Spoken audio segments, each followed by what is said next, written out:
अस्सलाम वालेकुम अज़ीज़ तलबा व तालिबात। ये 11th English sir Abdul Khan इस यूट्यूब चैनल में आप तमाम का इस्तक़बाल है। 11th English call of the soil, ये असेंट ऑफ राइस, इसके सेकंड वीडियो में आप तमाम का इस्तक़बाल है। आपको हमारा वीडियो पसंद आए तो लाइक कीजिए, शेयर कीजिए, हमारे चैनल को सब्सक्राइब कीजिए, इस वीडियो को आखिर तक देखिए। चलिए शुरुआत करते हैं। I made a quick trip to Surat and bought around 10 kilograms of moong. Moru Dada rented his tractor to plow the land and quickly planted moong all over the place. और मैंने जल्द ही सूरत का सफ़र किया, सूरत का ट्रिप किया और वहाँ से 10 किलोग्राम मूंग के बीज लाए। मोरू दादा ने एक ट्रैक्टर किराए पर लिया, रेंटेड यानी किराए पर लिया, टू प्लॉ द लैंड, ताकि प्लग यानी कि हल चलाना, ताकि ज़मीन पर हल चलाया जा सके। And quickly planted moong all over the place, और जल्द ही मूंग को लगा दिया। A few days later we were overjoyed to see tiny green leaves, और चंद दिन बाद ही हम बहुत ज़्यादा खुश हो गए जब हमने छोटे छोटे हरे पत्ते देखे। I had never seen moong growing before and was thrilled at the site, और मैंने इससे पहले कभी नहीं देखा था कि मूंग के पौधे कैसे बढ़ते हैं, और मैं देखकर, इस नज़ारे को देखकर मैं बहुत ज़्यादा खुश हो गया।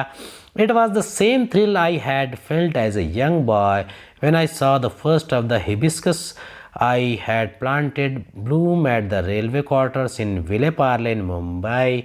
I was grateful to have taken मोरूज advice. और ये वैसा ही जोश था, वैसा ही वलवला था जब मैं एक छोटा बच्चा था और मैंने एक हिबिस्कस प्लांट यानी कि एक पौधे को लगाया था। जो अब हम विलेपार्ले के रेलवे क्वार्टर्स में रहते थे, वो खिला था, और मैं मोरू दादा के मशवरे का बहुत ज़्यादा ममनून हूँ, शुक्रगुज़ार हूँ। The next thing Moru dada wanted to do was spray some pesticide on the plants. और जो दूसरी चीज़ थी जो मोरू दादा उस वक्त करना चाहते थे, वो पेस्टिसाइड्स यानी कि जो दवाई का छिड़काव है वो इन पौधों पर करना चाहते थे। स्प्रे करना यानी छिड़काव करना। He claimed that it would give a higher yield, और वो दावा करते थे कि इससे ज़्यादा फसल आएगी, हायर यील्ड, ज़्यादा फसल आना। This was something we did not want to do, और ये ऐसी बात थी जो मैं नहीं करना चाहता था। We were very clear that we would not use any chemicals and tried to explain it to him, और मैं इस बारे में मुकम्मल तौर पर साफ था, क्लियर था कि हम किसी भी किस्म के केमिकल्स यानी कीमियाई खाद वगैरह का इस्तेमाल नहीं करेंगे, और हम इसकी वजाहत भी मैं उससे बार बार किया करता। He reacted as if we had suggested हाराकीरी, और उसने ऐसा बर्ताव किया जैसे कि हमने हाराकीरी कर दी है। Harakiri a formal way of killing yourself by cutting open your stomach with a sword formerly practised in Japan. Harakiri एक किस्म की रस्म होती है जिसमें आप अपने आप को हलाक कर देते हैं, पेट चाक कर लेते हैं, यानी ये ख़ुदकशी करने जैसा होगा। It took a lot of convincing to ensure that Moru Dada and his friends did not use any chemicals on the farm. They refused to understand how crops could grow without sprays. और इसमें बहुत वक्त लगा, a lot of time, बहुत ज़्यादा, convincing to ensure Moru दादा को यकीन दिलाने में और उसके दोस्तों को कि हमने केमिकल्स का इस्तेमाल खेत में नहीं करना है। They refused to understand how crops could grow without sprays, और वो ये बात समझने से कासिर थे कि फसलें कैसे बड़ी होगी अगर हम स्प्रे नहीं करेंगे। Contrary to what everyone had told us, contrary to what everyone had told us, वो इसके बरखिलाफ़ के लोगों ने क्या हमसे कहा। Nature did her job and she needed no bribes to get the work done, यानी कि नेचर फितरत को ने अपना काम कर दिया, उसे किसी किस्म की ब्राइब यानी रिश्वत देने की ज़रूरत नहीं पड़ी कि वो अपना काम करे। Soon it was harvest time and we managed a respectable 300 kilograms, और हमें 300 किलोग्राम यानी 3 कुंटल की मूंग निकली। An awful lot of moong and with it a lot of confidence। awful and exceedingly large quantity यानी हमें हमारी उम्मीद से भी बहुत ज़्यादा मूंग निकली थी और हमें भरोसा भी आ गया, हिम्मत आ गई। Now I was certain the land was fertile and that it was possible to grow crops without chemicals। अब मैं बहुत ही ज़्यादा मुतमईन था कि ज़मीन जो है वो ज़रख़ेज़ है, फ़र्टाइल है और it was possible to grow crops और इस पर फसलें उगाई जा सकती थी विदाउट केमिकल्स, जिसमें कीमियाई खाद का इस्तेमाल नहीं करते। It was a major moral booster. अब इसमें क्या हो गया था, एक बहुत ही बड़ा मोरल बूस्टर था। Convincing persuasion to ensure to make certain moral booster an event or occurrence that makes one feel more confident and cheerful यानी किसी को हमें बहुत ज़्यादा जिससे तक़वियत मिलती, हम खुश होते। द सेंट ऑफ राइस यानी कि चावल की खुशबू। The first year I was late for the rice sowing season and had to resort to growing the GR4 variety. पहले साल हम देर से चावल उगाने के लिए हम आए थे, लेकिन हम जो GR4 वैरायटी के चावल ये उगाने की कोशिश कर रहे थे। Was short term I am recommended by the agricultural officers at Kosbad. ये शॉर्ट टर्म की एक किस्म की फसल थी और ये एग्रीकल्चर जो ऑफिसर्स थे कोसबाड़ के, उन्होंने इसे रिकमेंड किया था। The next year we decided that we would start early and try to find some good traditional variety of rice to grow।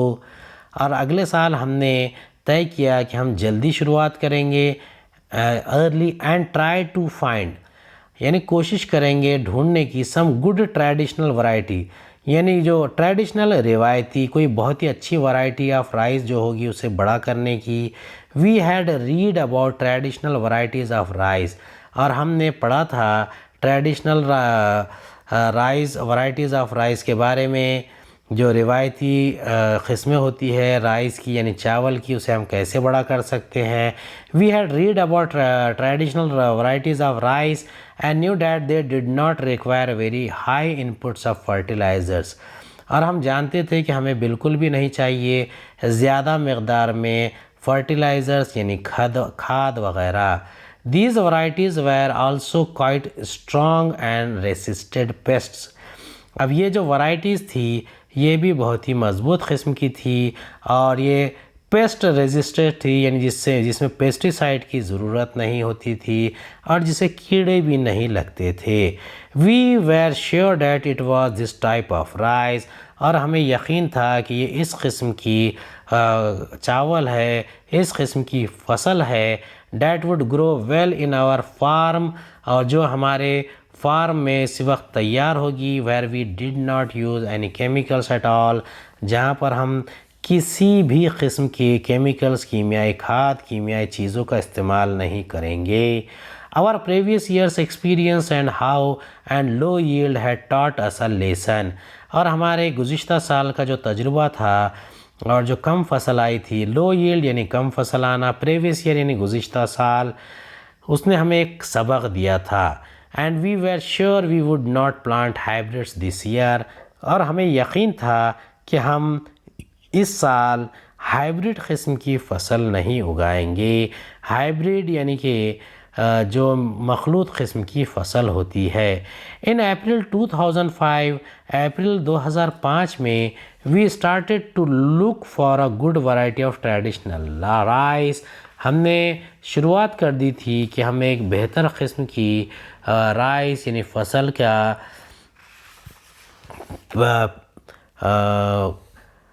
जो रिवायती किस्म की राइस थी, रिवायती किस्म के चावल थे, उसकी पैदावार करेंगे।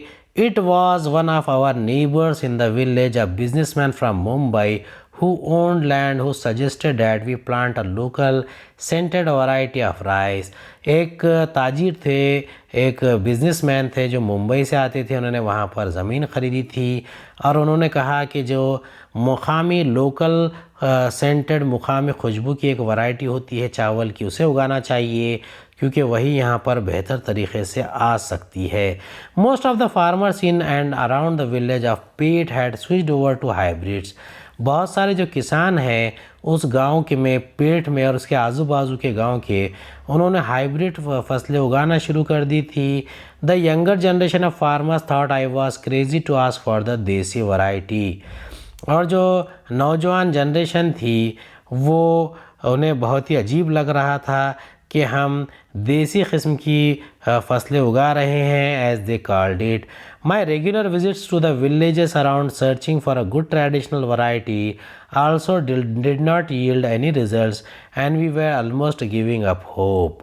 और जब मैं दूसरे जो अतराफ़ के गांव थे वहाँ विज़िट किया करता, चक्कर लगाया करता, ताकि कुछ रिवायती किस्म की, ट्रेडिशनल किस्म की अच्छी फसल आ जाए, तो उसके नतीजे बिल्कुल भी नहीं आते और हमने उम्मीद छोड़ दी थी। I decided to give it one last try and spoke to Babban's father and some other elders. और उसके बाद में मैंने तय किया कि मैं एक आखिरी कोशिश करूंगा, और मैंने बब्बन के फादर से यानी उसके वालिद से, पिता से बात की और कुछ बड़ों से बात की। आफ्टर मेनी मीनिंगफुल कन्वर्जेशंस, और बहुत सारे मीनिंगफुल कन्वर्जेशंस बातचीत के बाद, they mention the name of Kajbai. और उस वक्त उन्होंने हमें एक फ़सल का नाम बताया, काजबाई। ये किस्म की फ़सल होती है जिसे हम यहाँ उगा सकते हैं, जिसकी फ़सल भी अच्छी आएगी। Kasba is a traditional long-grained rice variety which has a distinct aroma, though much milder than basmati. अब जो काजबाई किस्म की जो traditional long grain rice variety थी, लंबे चावल की किस्म थी, वो एक अलग किस्म की महक लाती थी, अरोमा यानी महक।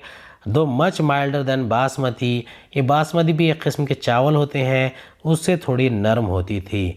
It's a long duration crop and most of the older people remembered growing it years ago. ये एक बहुत लंबा टाइम लेने वाली फसल थी, लेकिन जो बूढ़े शख्स थे वो इसे उगाते थे सालों पहले, अभी वो भी इसे नदारत कर चुके थे। But they all shook their heads when I asked them about the seeds and told me that it had disappeared. वो सब के सब हिल गए थे जब मैंने उस बारे में पूछा, और वो सर हिलाने लगे। और जब मैंने बीज के बारे में पूछा तो उन्होंने कहने लगे कि उसके बीज तो मादूम हो चुके हैं, गायब हो चुके हैं। उम्मीद है आपको हमारा वीडियो पसंद आया होगा। अगले वीडियो में दोबारा मुलाकात होगी। खुदा हाफिज़।